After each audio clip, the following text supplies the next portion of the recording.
we've got two very interesting panelists.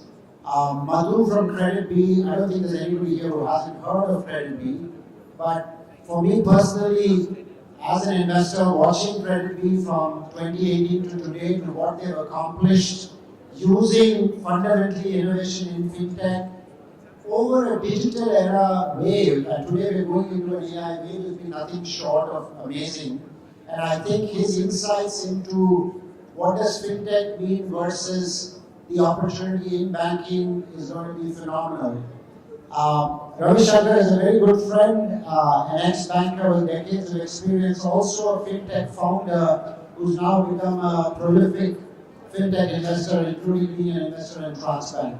So before we kick off, I'm going to have Madhu talk a little bit about his background, especially what KreditBee is all about, and then switch over to Ravi as well to talk about how he is at the intersection of this unique juncture that his experience has allowed, and then we'll jump into actually having a discussion. Madhu. I somehow feel that Bala has outsourced this introduction work to myself. So let me quickly give some introduction. So I've been a founder, a co-founder, CEO of KreditBee for the last 8 years, launched this app. What we did was we basically challenged the thought process of having a physical interactions to give out a loan. We tried to transform it to complete a digital experience, and we were the first ones to do it, and that paid off. And today we are where we are. Just to give some snapshots of what's happening with us. Last year we disbursed about like 30,000 crores via app in 1 year. So that's the volumes that is kicking in just one app, but there are a bunch of other players. So the industry is doing almost like 10 to 15,000 crores of disbursement via the digital lending apps, right? So being part of that very exciting journey, we'll look forward to talk more around that. So I was fortunate enough to be a 0 to 1 journey. So 3 banking startups, all 3 from scratch, and it's all exciting. 2 IPO. I was lucky I could retire at 29. And then I've done now 4 or 5 startups.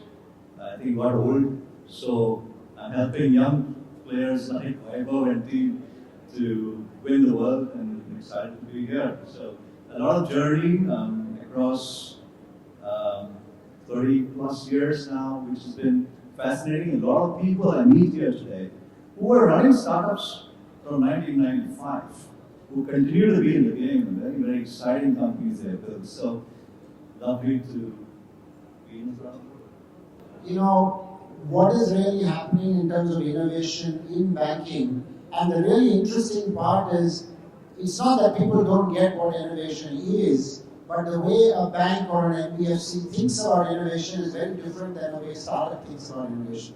So I want to just use that opening to ask Madhu. Madhu, lending is a core business of a bank. When you started out, talk a little bit about why weren't banks doing what you are doing today back in 2018 from a technology lens, because there are smart people running banks. They could see the same opportunity you saw, but I remember in one of our interactions you talked about so many people telling you, you're going to lose your shirt, you're never going to succeed. But here you go, you're going to go public next year with $400 million in revenue, profitable. How do you bridge that gap if you were to go back to 2018-19? What was the innovation opportunity you saw that traditional providers missed? Yeah, first thing is, of course, I don't come from a financial services background. I've never been a banking guy. I'm an engineer, right? So I've been a product and a business guy, mostly from e-commerce world. I think to start with, I think that was one of the basic mindset to kind of do something digital. When I wanted to do digital lending, I went and met multiple bankers in the Mumbai circle, and tried to explain them that, see, you guys are giving loans via branches, so I want to do it digitally with one app. I don't remember anyone saying me that what you have thought is a brilliant idea. All that the advice was, you're going to lose out the simple savings, what you have with you. Why are you trying this? India is a little bit of a third world country where you give out money to anyone, I think they're not going to return back. So this was the only advice what they got, what I got. I think that was basically because of the bias of the experience, the bias of the legacy, what what the traditional banking was into. I think that was the opportunity for us as well to basically challenge that thought process that there was a trust deficit that existed between the bank and or the lender and the borrower.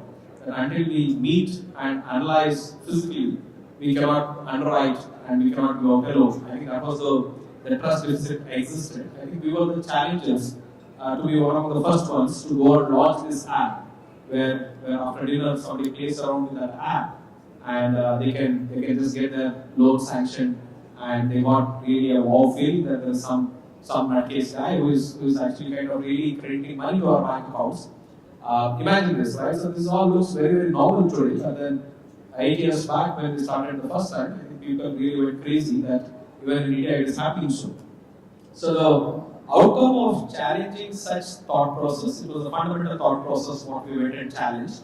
The outcome was that immediately, overnight, the app went viral. Right? So we started seeing that there was tens and thousands of downloads which was happening on a daily basis without even doing any kind of a marketing. I think that was the kind of scale what we achieved. Just to give some numbers to that, I think about 4th or 5th month of our operations, we were disbursing about 100 crores a month with just about 5% application approval rates. So that was the scale what came out as an outcome. So after that, I didn't think that, although we didn't too much have to strategize, we have to just catch up with the growth. The VCs liked the growth story and they started investing, and then we caught up.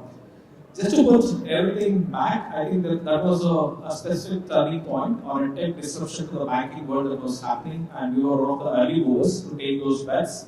And we were there at the right time, right place. We took up that challenge, saying that we will experiment and check out this particular piece. And that's the outcome of where we are today, right? So I think missing out the wave, it's very difficult to catch up. For example, like in our industry, probably we take about names of the other guys like Cred or Navi or Five, Moneyview, Kishpent, IPO.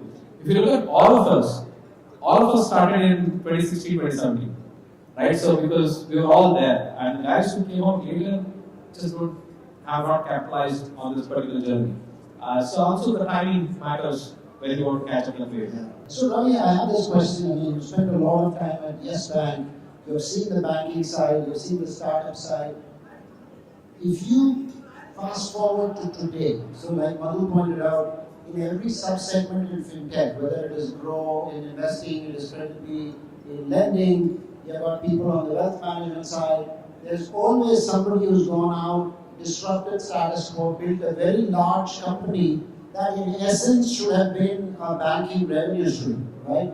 What is it that, two-part question, what is it that prevents innovation teams within banks from succeeding where Madhu succeeds?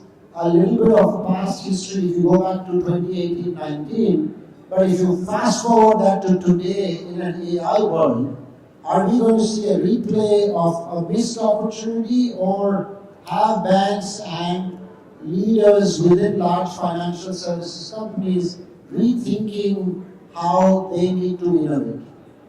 Look, I believe that to win the market as a banker in the next 5 years, you have to be very uncomfortable. The problem is most bankers in India believe because they have a license, they can easily run through life, right? And that's not going to be the case. To innovate, to win the market, you need to be very uncomfortable, to ask the fundamental question why you exist in the first place. And that's not in the DNA of most banks. Now I look back, I worked with Mr. Aditya Puri when we started HDFC Bank. One of the first employees of the bank. I know how many uncomfortable questions he asked. And I'll give you an example.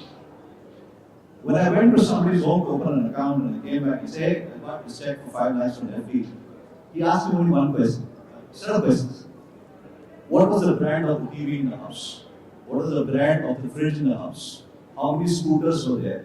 How many floors did you climb? Was there an elevator in the building? How old do you think the building was? And so on and so forth.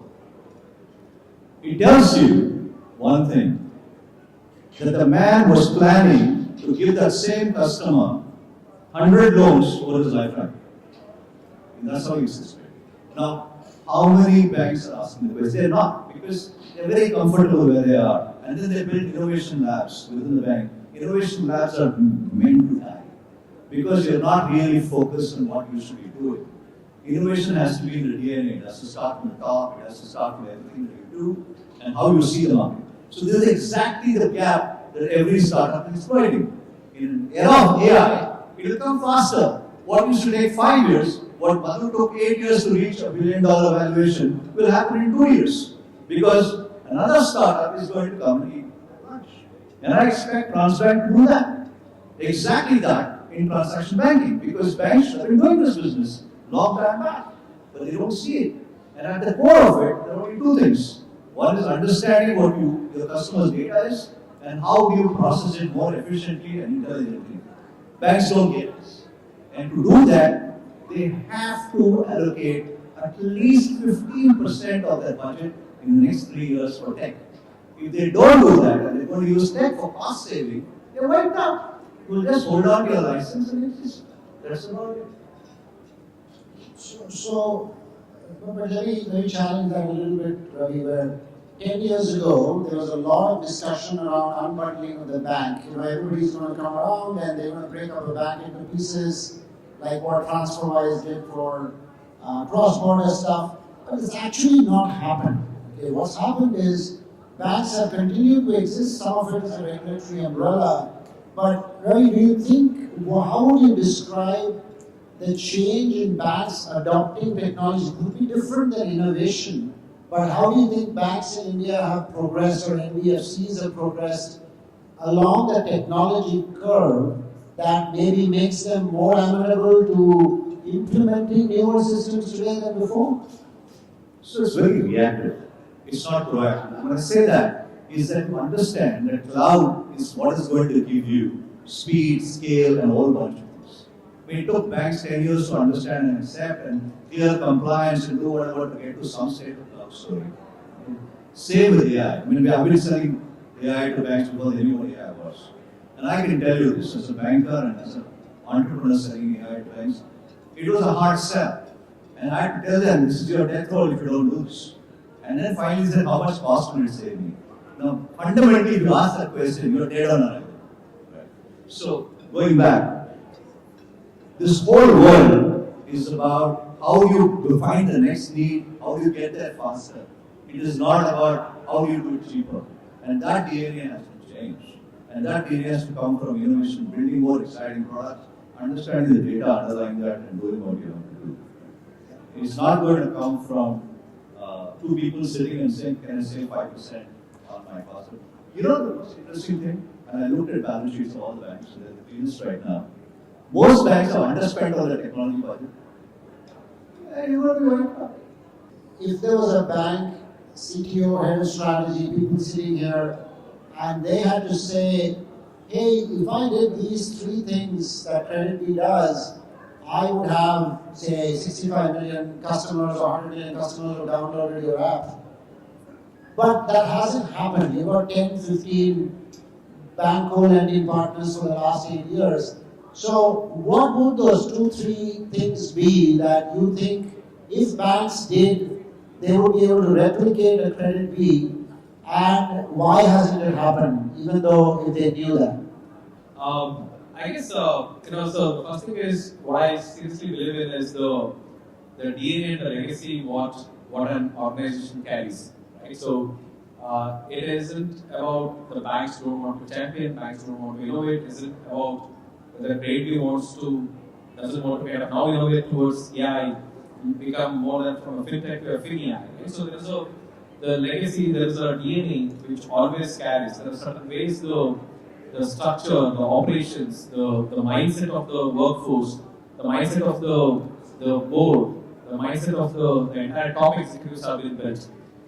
Now, just to give you an idea, right? So, for example, we get about close to 70,000 new loan applications every day. Right? So, 70,000 new loan applications which has to be processed on a daily basis.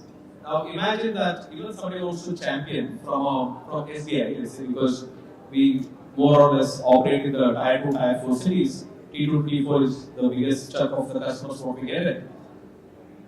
Forget about underwriting those applications, they cannot even collect it because it is a physical nature. Somebody has to walk into a branch, they have to hand over the application. Right now, why wouldn't SBI want to do this? Because they are only not serving unsecured personal loan of a smaller ticket size like around 50,000 what we do. They have multiple other products. They cannot curate their entire system to only focus on one specific need of a customer, which is a 50,000 rupees personal loan, and I can digitize it. If they have to do that kind of a revolution or if they have to do a change, it's a major change across multiple products what they are doing it to operate as a branchless. Now, if we don't run the way we are running it, of processing using technology, some 70,000 applications, you cannot filter out those customers and finally end up doing the scale what we are doing. Right? So therefore, the DNA shift to kind of focus on such things is a massive change within the organizations that has to go through. Now, it's not only to kind of keep talking about banks. I think now we have grown to a certain size where I am facing personally about this kind of a shift which the organizations have to make. Now we are trying to champion the entire mindset of my company to go towards AI, think in terms of the AI, and that is becoming such a pushback from multiple people, because including the board, investors, because there's a significant investments that has to go through in such areas that the legacy has its own role, the DNA has its own role in kind of championing such change at a point where the organizations have grown bigger. I think that is the biggest issue I see in somebody, a larger organization, to take that plunge and do what a smaller startup can do and then grow towards. Right? So the challenge always remains, not just in banks, today with us. See, what is also very obvious is in the last 10 years, consumer banking in India or consumer fintech in India has just exploded, right? Millions and millions of users, everybody's using financial services the way you would order on Zomato or you would buy on Amazon.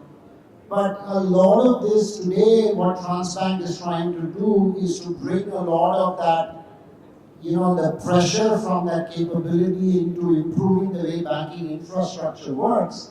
But what do you think have to be the priorities for banks, NBFCs today, given the way consumer fintech has leapfrogged everything? In an era of AI, if you were a CXO in a bank or an NBFC large enterprise, what would you focus on from a B2B or infra perspective that you should invest in? I haven't heard a single bank actually get onto a path or expose an architecture which says I am an AI ready architecture. In fact, none of the banks have a chief AI officer, or they have enough adequate representation on the board to articulate an AI strategy. So I think they're already 10 years behind. That's the first thing. Right? The second thing is that AI is going to be so prevalent that before the banks, just like the way we got a Facebook ID, just like the way we have something on WhatsApp, and just like the way we have a presence on Instagram, every consumer is going to have his own AI agent.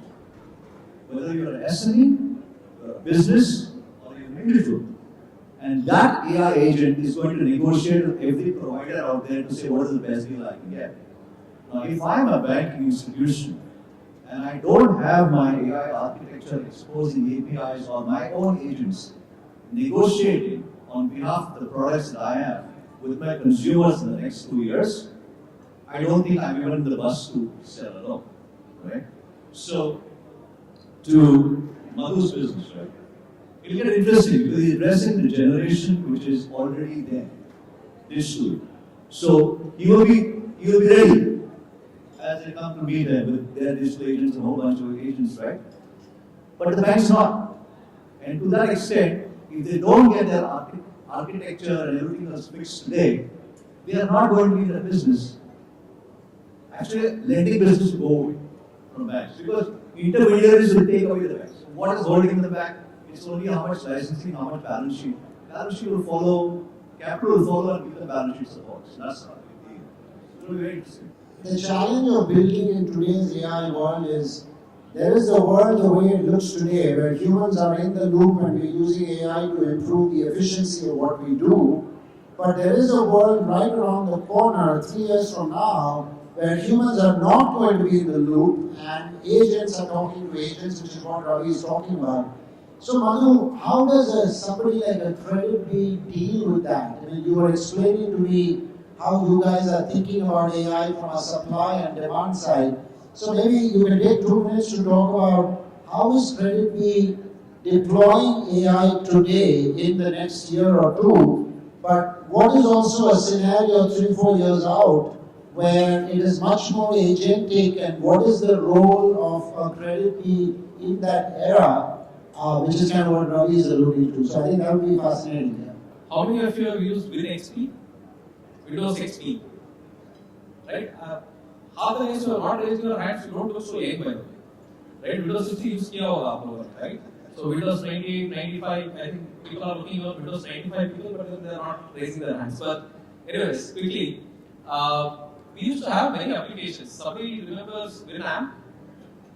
Winamp, the music VLC player, right? So what happened to those applications?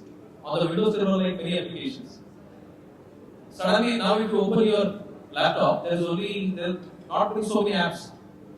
Okay, so one thing that happened over there is something called as Chrome browser came out, along with the internet that came out, and the browser said that we will render everything on the browser itself. You guys do not download applications for a very specific document reader, media reader, or playing songs and everything, because of internet was also there. Browsers started doing all this work for us. So today, if you want literally look at your laptops, at least other than the Microsoft Office, nobody has existed for this long, right? So everything has been taken over by the browser. The reason why I'm telling you this example is, today the situation is your mobile phones have 100 to 200 apps, right? So there are many apps. Of course, I'm talking from my side also. The KreditBee is also an app, right? So there's so many apps.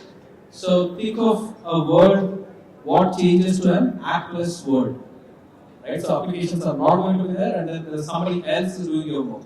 Who is that next Chrome browser, what I talked as the Windows revolutions or the desktop revolution?